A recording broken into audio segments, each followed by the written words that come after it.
Déjà, je tenais à vous remercier d'avoir été si nombreux à participer donc, au premier tournoi de badminton au profit de l'association Apprivoiser les syndromes des nerfs dans l'os.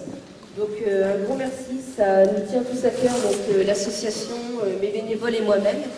Donc c'est quelque chose qu'on espère réitérer les années prochaines. L'association a été créée en 2007 par Nelly Serre, donc Nelly qui n'est pas là aujourd'hui. Et cette association a pour but de faire connaître la maladie et forcément de récolter des fonds afin de permettre d'améliorer la vie des malades par des cures thermales, des colonies pour les enfants, etc. Donc le syndrome des nerfs dans l'os, c'est une maladie rare et orpheline qui touche environ, on estime qu'il y a environ 500 000 malades en France. C'est vraiment une maladie qui n'est pas facile à diagnostiquer, parce que forcément il y a plusieurs centres, il y a plusieurs chercheurs, et c'est très dur d'avoir un nom sur cette maladie-là.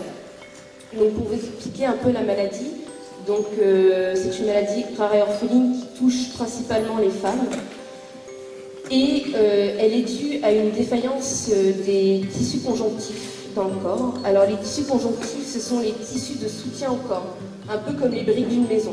Donc c'est vraiment eux qui soutiennent tous nos organes, nos muscles, nos artères, etc. Et en fait, cette défaillance provient d'un problème au niveau du collagène.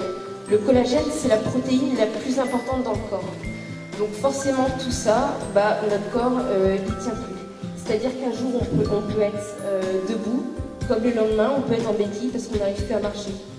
Ça provoque des problèmes de cicatrisation, des problèmes au niveau cardiovasculaire, pulmonaire, respiratoire, au niveau de la cicatrisation articulaire, musculaire, etc.